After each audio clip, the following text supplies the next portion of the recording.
All right, get ready, because today we're diving deep into the Palermo Catacombs. Oh, wow. The catacombs. Yeah, forget where you are right now, Right. and imagine instead you're walking the streets of Palermo, Italy. I like it. Yeah, and we're going to use this travel blog from Our Life as Travel to kind of guide us along the way. Okay. And it's interesting. It's not just about the catacombs themselves. Mm-hmm. They had a run-in with the mafia. Oh, wow. They found what they claim is the best pistachio gelato in the world. Oh, come on. And, oh yeah, and they saw over 8,000 mummies. That's a heck of a trip. It's quite the adventure.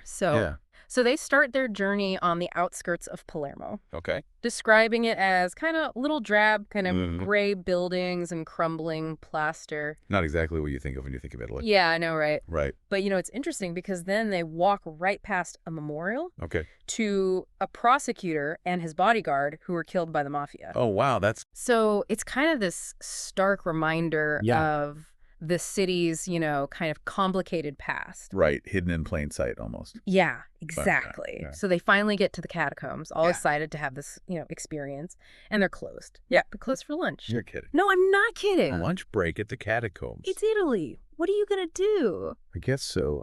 So they go wander around and find what they now claim is the best pistachio gelato Oh, wow. that they've ever had Okay. in the world. They actually compare all other gelato to this gelato. So it's like the gold standard of gelato. It is the gold standard. Right. I got to try that. Yeah. Okay. So lunch break's over. They finally get into the catacombs. Yes. What was it like? Oh, they described it as like, whoa, walking into a space and boom, just surrounded by skeletons and skulls. Floor to ceiling, I imagine. Somewhere to ceiling, yep.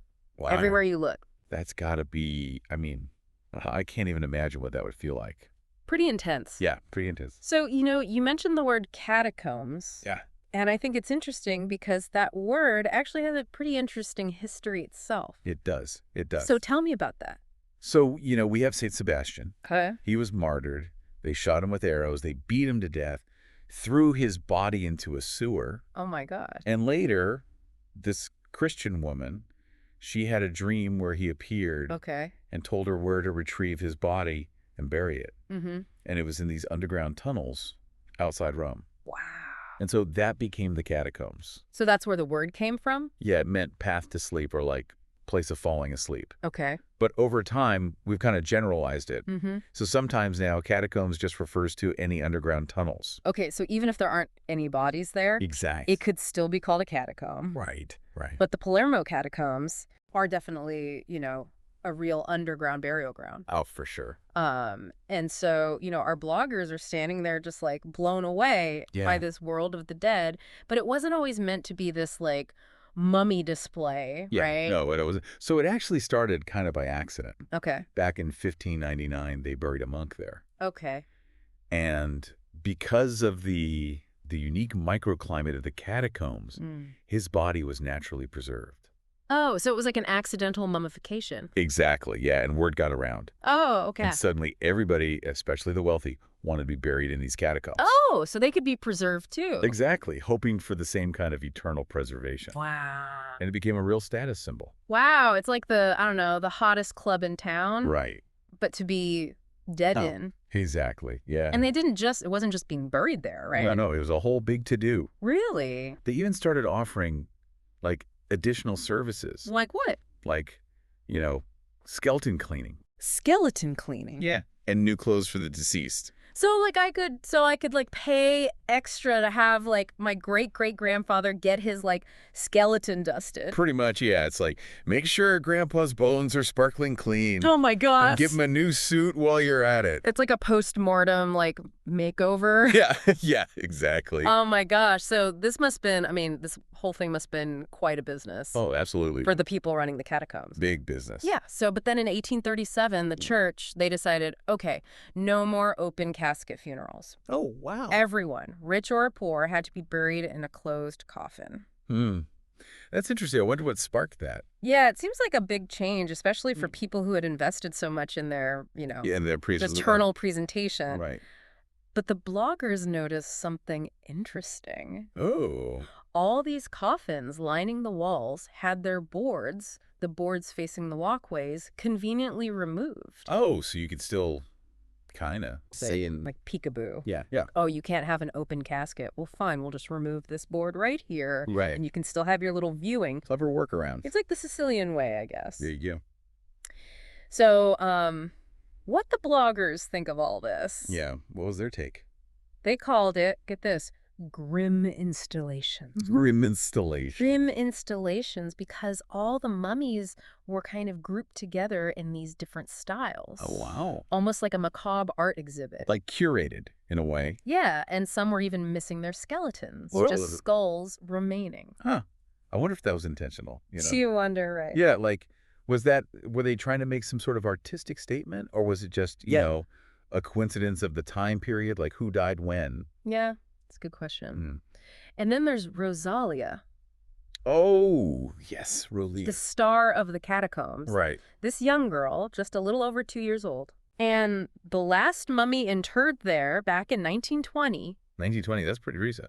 It is recent. Wow. And, you know, her story's fascinating, not just because she's so remarkably preserved, but because of the man who embalmed her. Alfredo Salafia. Yeah, Alfredo Salafia. That's right. His technique was, like, completely secret. Right. For years and years. So they found his diaries and his formula. Right. It wasn't just about preserving her, but doing it in a way that was, like, scientifically advanced. Exactly, yeah. So, you know, they take in all this history, all this science, all this spectacle, and they decide, you know what? We're not buying the souvenir brochure. Really? After all that, they didn't want a little something to remember it by. I know. What do you think? Well, I don't know. Maybe it was all just a bit too much, you know? Yeah, like maybe they felt like they were already carrying the weight of everything they had just seen. Right, like I need to process this. I don't need a brochure on top of it all. I think that's a good point. Yeah, yeah. So we've walked the streets of Palermo with our bloggers. Yeah. We've kind of glimpsed this city's past, and we've stepped into this hushed world of the catacombs. It's amazing how a simple travel blog can open up, you know, these bigger questions. Yeah. About history and culture. Exactly. And we've only just scratched the surface. I'm ready to dig deeper. We'll pick up Rosalia's story and really get into the ethics of displaying human remains in part 2 of this deep dive. Welcome back. You know, I'm still thinking about that pistachio gelato. Yeah, me too. It sounds amazing. Maybe we should have brought some. Right. Yeah. So, before we totally get sidetracked by delicious treats, we left off with that question about the brochure. Yeah, why didn't they buy it? Like, why not? I know, it's almost like they were rejecting a piece of the catacombs. Like they didn't want to take anything. Yeah, it's like they were saying, I've seen enough. Yeah. I don't need anything to like remind me of this. Yeah, like I'm going to hold on to this memory in my own way. Yeah. I don't need a mass-produced booklet to define it for me. Exactly. It really makes you wonder if maybe later they regretted that decision. Like, oh, shoot. Yeah, like, man, I should have gotten that brochure. Oh, yeah. Now I can't remember any of the details. Right, or maybe by not buying it, the memory becomes even more vivid, you know? That's a good point. So, you know, let's get back to Rosalia. Okay. I think her story really kind of gets to the heart of some of the questions we've been talking about. Absolutely. She's become like the face of the catacombs almost. Yeah. And the fact that she was so young when she died. Right. And her father was so distraught that he requested this special embalming. Yeah. It adds another layer to the whole thing. It really does. And then there's, you know, Alfredo Salafia. His embalming technique was like top secret. I know. It wasn't until his diaries were discovered that people even knew the formula. It makes you think about, like, the role of science in all this. You know, was her body seen as more of a scientific specimen or as a deceased child? Right. It's a tough question. It really is. And you know, it's interesting because the travel blog doesn't really talk about any of this. Yeah, they don't really get into, like, the feelings. No, it's very observational. Like, this is what we saw. Right, just the facts. Yeah, and it made me think about how people react to things that are so outside of their normal experience. You know, like when you encounter something so unusual and let's be honest, a little creepy. Yeah. Like maybe your first response is just to kind of like to distance yourself a little bit. Yeah, intellectualize it. Right, just analyze the history or the science. Yeah. But not really, like let it sink in emotionally. Yeah, and maybe for some people, it never really does sink in. Right. Kind of maintain that distance. But are we missing something by doing that? That's a great question. Yeah, like, is there a risk of losing the human element? Yeah. Yeah. And it's not just about the catacombs, right? It's Yeah. anytime we encounter stories of death, Right. loss, and the preservation of human remains. How do we engage with these things in a way that feels, I Yeah. don't know, both intellectually stimulating but also emotionally resonant? I think finding that balance is so important. It is. It is. It's what separates kind of a respectful engagement with the past Yeah. from just gawking at a spectacle. Right. Right. So how do we do that? Yeah. How do we make sure that our exploration Yeah. doesn't become exploitative?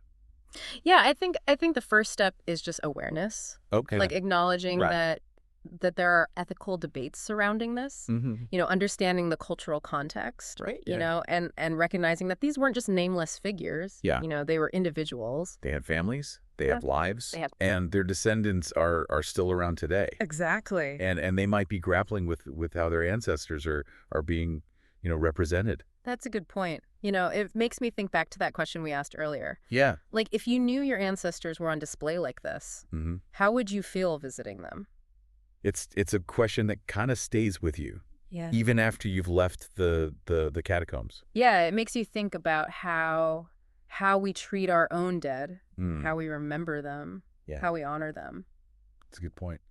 So I think, we've covered a lot of ground here, We have, from gelato to the ethics of displaying human remains.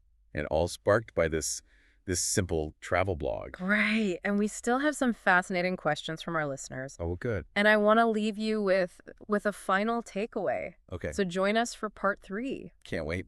All right. Welcome back to the final part of our deep dive into the Palermo Catacombs. I feel like we've been on quite a journey We have through the streets, down into the catacombs. grappling with some big questions. Yeah, history, science, and even just like how a simple travel blog can make you think about things in a different way. Yeah, for sure. So our listeners have been thinking too. Good. They send in some really great questions. Excellent. So let's dive into those. All right. Okay, so this first one comes from Sarah, Okay. and she asks, if the catacombs were such a sought-after burial spot for the wealthy, Yeah. why did the bloggers describe the outskirts of the city as, drab and inexpensive?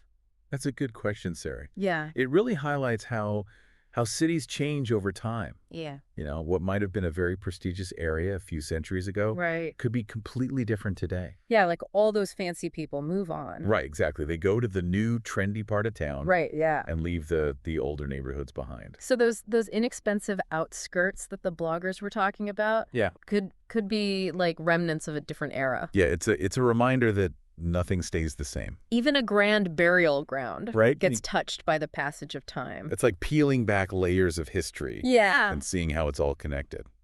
Okay, next up, we have John, Okay. who asks, why do you think the bloggers decided not to buy the souvenir brochure? Mm.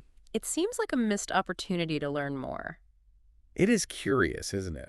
Yeah. I mean, maybe they were just overwhelmed. Yeah, sensory overload. Yeah, exactly. Imagine. Thousands of mummies staring at you. Yeah, and all that history. The visuals. Yeah, it can be a bit much. Maybe they just reached a saturation point. Yeah, like, okay, I need a break from this. I can't take in any more information. I'm good. Or maybe they felt like, we were talking about before, like Yeah. taking a physical souvenir would somehow, Cheapen it. like Yeah. they wanted to keep the memory Still personal. Yeah, pure, yeah. not commercialized. Sometimes the best souvenirs are the ones we carry in our hearts. That's true, yeah, like those travel moments that Yeah. stay with you forever. Like a feeling, a conversation, Yeah. a smell even. Yeah, sometimes those intangible things Yeah. are much more powerful than any object. For sure.